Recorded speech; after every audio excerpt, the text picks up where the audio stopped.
Selamat pagi, shalom. Shalom. Kurang semangat ya. Shalom. Shalom. Cek ya. Puji Tuhan, kita sudah masuk di penghujung bulan Januari. Kita sudah akan mengakhiri bulan ini dan kita akan memasuki di bulan yang kedua di tahun 2022. Kita melihat banyak hal yang terjadi di bulan ini, baru 1 bulan, tapi kita melihat bahwa banyak yang terjadi. Salah satunya adalah bagaimana meningkatnya kembali penyebaran virus COVID-19 yang sekarang sudah bermutasi menjadi virus Omikron gitu ya. Sekarang sudah mencapai 50.000. Di Jakarta sendiri sudah 25.000. Bahkan sekarang itu sudah masuk ke klaster sekolah. Banyak sekarang sekolah sudah ditutup. Sudah hampir 100 lebih sekolah yang akan memulai kembali pelajaran secara online. Sekolah kami pun juga sudah mulai hari Senin akan kembali PJJ secara online. Saudara terkasih dalam nama Tuhan, hari ini kita akan belajar satu kebenaran firman Tuhan dengan tema firman Tuhan adalah banyak yang dipanggil tetapi sedikit yang dipilih. Banyak yang dipanggil tetapi sedikit yang dipilih. Kalau saudara pernah melakukan interview, melamar pekerjaan, banyak yang dipanggil saudara. Misalkan yang diterima untuk pekerjaan itu misalkan hanya 10 orang, tetapi yang melamar banyak, bisa sampai 100, bisa sampai 1000, ya kan? Banyak yang dipanggil, tetapi yang dipilih hanya 10. Hari ini kita mau belajar melalui kebenaran firman Tuhan tentang hal ini melalui perumpamaan tentang perjamuan kawin. Mari kita buka di dalam kitab Matius pasal ke-22 ayat yang pertama sampai dengan ayat ke-14. Matius pasalnya yang ke-22 ayat yang pertama sampai dengan ayat ke-14. Kita akan baca firman Tuhan ini secara berganti-gantian. Saya undang sedang kembali untuk bangkit berdiri kembali. Saya akan membacakan ayat yang pertama, bagi saudara ayat yang kedua, dan seterusnya sampai dengan ayat yang ke-14.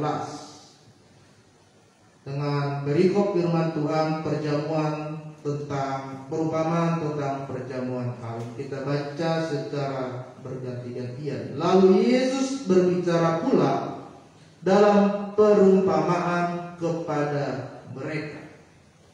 Kerajaan surga seumpama seorang raja yang mengadakan perjamuan kawin untuk anaknya. Ia menyuruh hamba-hambanya memanggil orang yang telah diundang ke perjamuan kawin itu, tetapi orang-orang itu tidak mau datang. Ia meninggalkan hamba lain pesannya, katakanlah kepada orang-orang yang diundang itu, sesungguhnya hidangan telah disediakan, lembu-lembu jantan dan ternak yang telah disembelih, semuanya telah tersedia, datanglah ke perjamuan kawin ini. Tetapi orang-orang yang diundang itu tidak mengindahkannya. Ada yang pergi ke ladangnya, ada yang pergi mengurus usahanya. Dan yang lain menangkap hamba itu, menyiksanya dan membunuhnya. Maka murkalah raja itu lalu menyuruh pasukannya ke sana untuk membinasakan pembunuh-pembunuh itu dan membakar kota mereka. Setelah itu ia berkata kepada hamba-hambanya, berjalanlah ke negeri Syria, tetapi orang-orang yang diundang tidak lagi itu. Sebab itu pergilah ke persimpangan-persimpangan jalan dan undanglah setiap orang yang kamu jumpai di sana ke perjamuan kawin itu. Maka pergilah hamba itu dan mereka menemukan semua orang yang panjang di jalan-jalan, orang-orang jahat dan orang-orang baik, sehingga undanglah perjamuan kawin dengan tamu. Ketika raja itu masuk untuk bertemu dengan tamu-tamu itu, ia melihat seorang yang tidak berpakaian pesta. Ia berkata kepadanya, "Hai saudara, bagaimana kamu masuk orang dengan tidak mengenakan pakaian pesta?" Tetapi orang itu diam saja. Lalu kata raja itu kepada hamba-hambanya, ikatlah kaki dan tangannya dan campakkanlah orang itu ke dalam kegelapan yang paling gelap. Di sanalah akan terdapat ratap dan kertak gigi. Sebab banyak yang terkandung tetapi sedikit yang pilih. Silakan duduk Bapak Saudara. Saudara yang dikasih dalam nama Tuhan, perumpamaan yang firman Tuhan yang kita baca merupakan bagaimana sorga itu diumpamakan sebagai sebuah perjamuan pesta kawin. Bagaimana Yesus memperumpamakan sorga itu seperti sebuah perjamuan pesta kawin. Ada beberapa hal yang harus kita lihat. Yang pertama adalah di dalam ayatnya yang pertama sampai dengan ayat yang ketiga bahwa undangan telah dikirimkan. Sabtu kemarin ada 2 undangan pernikahan. Yang satu pernikahan secara adat dan yang satu pernikahan resepsi pernikahan. Kalau kita mendapatkan undangan kan kita senang gitu ya, bersuka cita. Apalagi kalau undangan pernikahan, biasanya kita akan tampil beda di sana. Yang biasa setiap hari di rumah hanya pakai daster, tapi waktu ada undangan pernikahan dikeluarkanlah gaunnya yang terbagus, biar tampil. Dikeluarkan mana nih yang paling bagus. Undangan telah dikirimkan saudara. Bahkan telah dipersiapkan semuanya. Hidangan-hidangannya telah dipersiapkan. Dituliskan lembu-lembu jantan, ternak-ternak peliharaannya, semuanya telah disembelih, dipersiapkan untuk menjamu setiap tamu-tamu undangan yang hadir.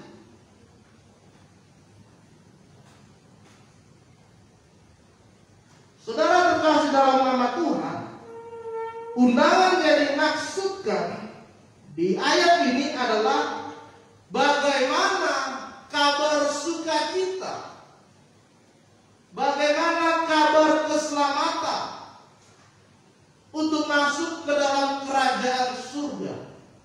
Next. Itu undangan yang dimaksudkan di dalam firman Tuhan ini. Bagaimana saudara dan saya mendapatkan undangan, yaitu berupa kabar keselamatan yang telah disampaikan, dijadikan oleh Tuhan Yesus kepada saudara, supaya saudara berhak mendapatkan bagian di dalam kerajaan surga. Tuhan sudah memberikan saudara undangan. Melalui apa? Melalui kabar keselamatan di dalam Yesus Kristus. Kalau kita melihat saudara, Tuhan Yesus itu sangat mengasihi manusia. Sebelum dia datang ke dunia ini, dia mengirimkan nabi. Melalui nabi inilah Tuhan memberikan wahyu-wahyu kepada manusia. Lalu bagaimana Bapa mengutus anaknya yang tunggal melalui Yesus Kristus turun di dunia hanya untuk menyelamatkan diri kita. Setelah Yesus naik ke surga, Tuhan mengutus Roh Kudus ada di dalam hidup kita. Dan Tuhan mengutus para rasul-rasul dan sekarang para hamba-hamba Tuhan, para penginjil-penginjil Tuhan. Bahkan sampai sekarang saudara tidak pernah habisnya berita-berita Injil disampaikan. Para hamba-hamba Tuhan, gembala sidang, pendeta, para penginjil selalu menyampaikan keselamatan di dalam hidup kita supaya kita bisa masuk ke dalam kerajaan surga. Itu undangan bagi kita. Tetapi saudara yang terkasih dalam nama Tuhan, di dalam pembacaan firman Tuhan, ternyata respon orang itu tidak selalu baik. Di dalam firman Tuhan tadi kita lihat bahwa ketika mereka mendapatkan undangan untuk pesta perkawinan, tetapi tidak ada yang datang. Firman Tuhan bilang ada yang pergi ke ladang, ada yang pergi mengurus usahanya, bahkan ada yang menangkap, menyiksa dan membunuh hamba-hamba. Ketika undangan sudah disampaikan, ada yang pergi ke ladang, saudara. Ternyata ladangnya lebih penting daripada undangan pernikahan di kerajaan. Ada yang mengurus usahanya. Ternyata usaha lebih penting daripada undangan perkawinan. Bahkan ada yang lebih kejam, yang lebih jahat. Malah ada yang menangkap hamba-hambanya. Ada yang menyiksa. Bahkan ada yang membunuh hamba-hambanya yang mengantarkan undangan itu. Saudara terkasih dalam nama Tuhan, banyak undangan ditolak karena tidak tahu kebenaran. Banyak undangan ditolak karena tidak tahu kerajaan surga. Banyak undangan ditolak karena tidak tahu konsekuensi yang akan dijalani. Sekalipun berita disampaikan, sekalipun Injil disampaikan, sekalipun kabar keselamatan disampaikan, tetapi pengertian diberikan, tetapi kekerasan hati selalu menutupi ruang untuk selalu menerima. Kenapa mereka tidak mau menerima undangan itu? Karena kekerasan hati di dalam hidup mereka. Apakah kita masih memiliki kekerasan hati di dalam hidup saudara? Apakah saudara masih memiliki kekerasan hati yang tidak bisa mengampuni orang lain? Apakah saudara masih memiliki kekerasan hati yang masih punya kepahitan kepada orang lain? Sehingga undangan itu sudah bertolak.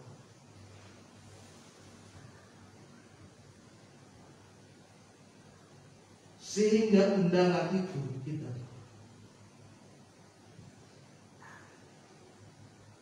pertanyaannya adalah, apakah kita penerima undangan yang menolak undangan itu? Firman Tuhan tadi katakan undangan ditolak karena mengurus ladang. Apakah karena pekerjaan saudara menolak untuk hidup dekat dengan Tuhan? Ada banyak orang saudara lebih mengurus pekerjaan daripada ibadah di gereja. Apalagi sekarang Omikron sudah menanjak, kemungkinan kita akan ibadah online kembali. Ada banyak orang sekarang lebih mengurus usahanya daripada ibadah di gereja. Bahkan banyak hamba-hamba Tuhan yang dipenjara dan disiksa karena memberitakan Injil. Pertanyaannya dalam hidup kita, apakah kita juga termasuk para penerima undangan yang menolak undangan itu? Tuhan sudah kasih undangan kepada saudara, tapi kita tahu. Tuhan sudah kasih undangan untuk masuk dalam kerajaan surga, tapi kita masih tolak undangan itu. Yang kedua saudara,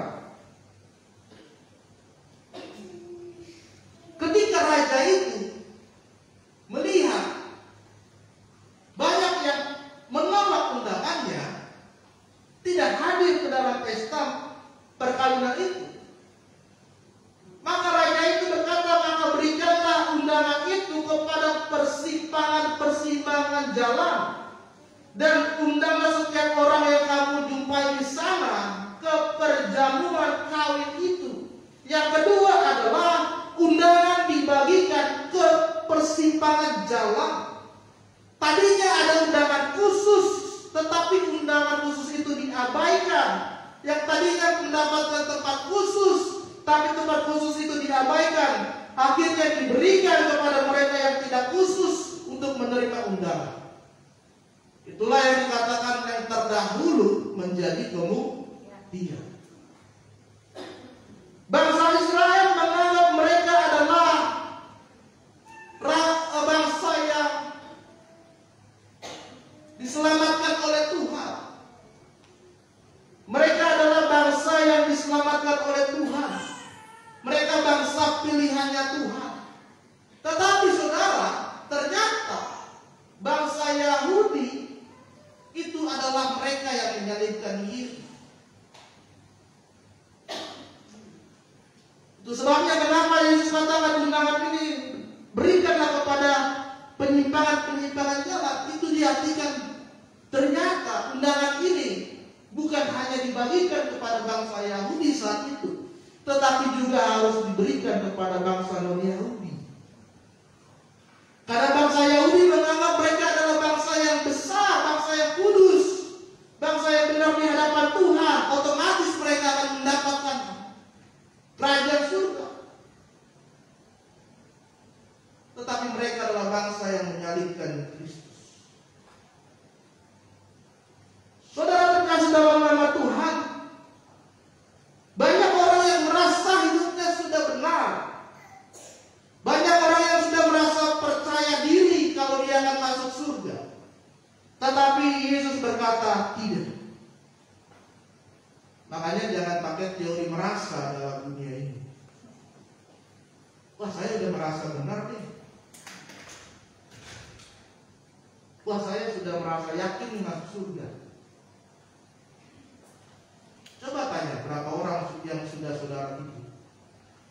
Coba tanya berapa orang yang saudara-saudara sakit. Coba tanya berapa orang yang sudah saudara beri, saudara berkati. Coba tanya berapa orang yang sudah kita selamatkan untuk dibawa mengenal Yesus. Jangan-jangan orang-orang di persimpangan jalan sana. Saya sudah melayani Tuhan. Saya sudah rajin ke gereja Tuhan. Saya sudah pengkhotbah Tuhan. Seharusnya saya dapat hak khusus dong untuk masuk surga. Tidak, saudara. Itu artinya saya merasa diri saya sudah paling benar. Saya merasa diri saya sudah paling yakin masuk surga. Padahal firman Tuhan katakan ternyata orang-orang di persimpangan jalan itu yang menerima undangan. Saudara terkasih dalam nama Tuhan, apakah saudara sudah merasa dirimu paling benar? Kita akan lihat di bagian yang ketiga, apa sih yang dimaksud dengan orang benar? Yang ketiga, saudara, ketika para orang-orang itu sudah masuk ke dalam ruangan perjamuan, dan pada saat itu raja bertemu dengan para tamu-tamu undangan. Tetapi firman Tuhan katakan ternyata ada satu orang yang tidak memakai pakaian pesta. Ketika Tuhan itu bertanya, kenapa kamu tidak pakai pakaian pesta? Orang itu hanya diam saja. Lalu Tuhan itu berkata, ikatlah, campakkanlah ke dalam kegelapan yang paling gelap. Yang ketiga, saudara, ketika kita sudah menerima undangan, gunakanlah pakaian pesta. Pakaian pesta di sini bukan pakaian secara harfiah ya, saudara pakai gaun yang bagus, bukan pakai pakaian pesta yang bagus, bukan. Tetapi pakaian pesta yang dimaksud adalah bagaimana sikap hidupmu yang benar, bagaimana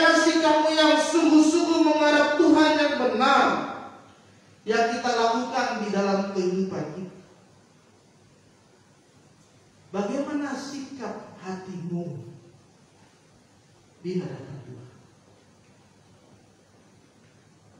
Di dalam Matius 7 ayatnya yang ke-21 dikatakan, bukan setiap orang yang berseru kepadaku Tuhan, Tuhan, yang akan masuk ke dalam kerajaan surga.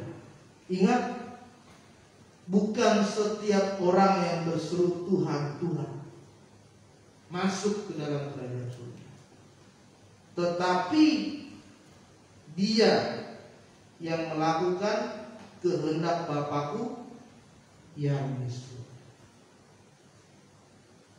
Jadi bukan hanya saudara teriak-teriak, Tuhan tolong saya, Tuhan saya mau hidup kudus, Tuhan saya mau hidup benar, Tuhan saya mau melayani dengan sungguh. Besok masih cakap kotor, besok engkau maki istrimu, besok engkau pukul anak-anakmu. Bukan setiap orang yang berseru Tuhan, Tuhan, tapi yang melakukan kehendak Bapakku yang di surga. Itulah pakaian pesta yang Tuhan inginkan di dalam hidup saudara. Saudara terkasih dalam nama Tuhan, dari sini kita melihat bagaimana ternyata yang dipanggil itu sedikit.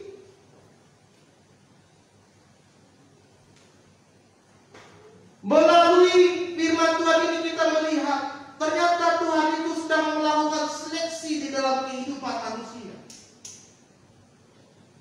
Pertama, Tuhan menyeleksi manakah di antara kita yang suka dengan firman Tuhan. Pak, saya suka, masuk. Pak, saya nggak suka, pinggir. Kemudian Tuhan menyeleksi, kalau kamu suka firman Tuhan, apakah kamu suka membaca, apakah kamu suka menyelami, apakah kamu suka mengerti firman Tuhan itu? Pak, saya nggak suka membaca, saya suka baca ayat-ayat yang terkenal saja, pinggir. Pak, saya suka baca firman Tuhan setiap hari, saya renungkan firman Tuhan itu siang dan malam. Masuk. Ketika saudara sudah membaca, mempelajari dan mengerti firman Tuhan, pertanyaan yang terakhir, seleksi yang terakhir, apakah saudara sudah melakukan firman Tuhan itu? Pak, saya tidak melakukan. Pak, saya baca firman Tuhan, saya mengerti firman Tuhan, saya merenungkan firman Tuhan, saya melakukan, masuk.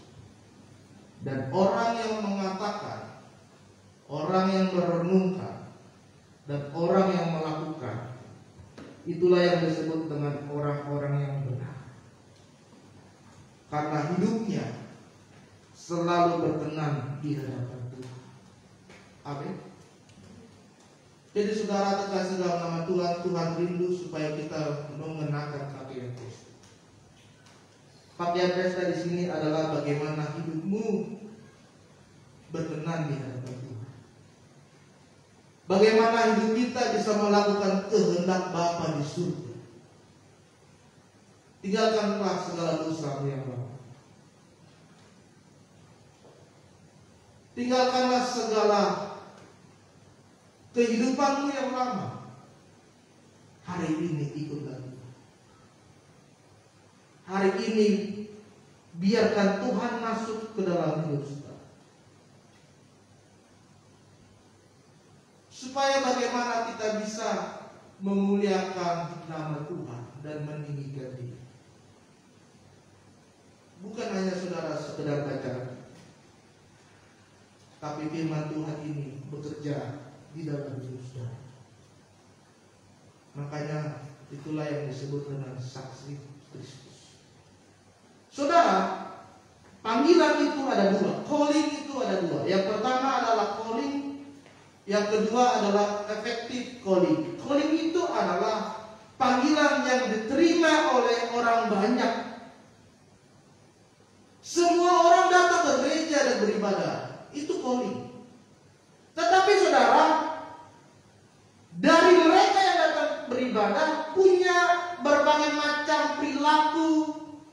sikap dan cara hidup yang berbeda-beda. Ada yang menganggap ibadah ini hanya sekedar formalitas, sehingga ketika mereka beribadah tidak menemukan apapun di ibadah itu. Tidak merasakan kehadiran Tuhan, tidak merasakan hadirat Tuhan. Datang hampa, pulang hampa. Tetapi ada yang datang beribadah, sungguh-sungguh datang beribadah, menaikkan syukur, menyembah Tuhan, ketika pulang mengalami pendulian. Itu sebabnya saudara, ada banyak orang datang ke gereja, tetapi belum tentu orang itu masuk surga. Saya katakan sekali lagi, banyak orang datang ke gereja, belum tentu dia masuk surga. Datang ke gereja aja belum tentu masuk surga, apalagi nggak pernah ke gereja. Itu masalah. Yang kedua adalah effective calling. Bagaimana panggilan dari orang banyak itu dipilih. Itu yang namanya effective calling. Dari panggilan orang banyak itu, akhirnya dipilihlah, dipanggil kedua kalinya, dan itulah yang masuk. Itu namanya efektif. Jadi saudara terkasih dalam nama Tuhan, maka firman Tuhan katakan banyak yang dipanggil, sedikit yang dipilih. Kita rindu bahwa kita menjadi bagian yang dipilih oleh Tuhan. Amin. Kita sudah menerima undangan dari Tuhan. Jangan tolak undangan itu. Ketika saudara menerima undangan, saudara lakukan dengan penuh gairah dan semangat. Karena ada juga orang yang ketika menerima undangan perkawinan, undangan lagi, keluar uang lagi kan, ya kan, kasih amplop, kasih ini.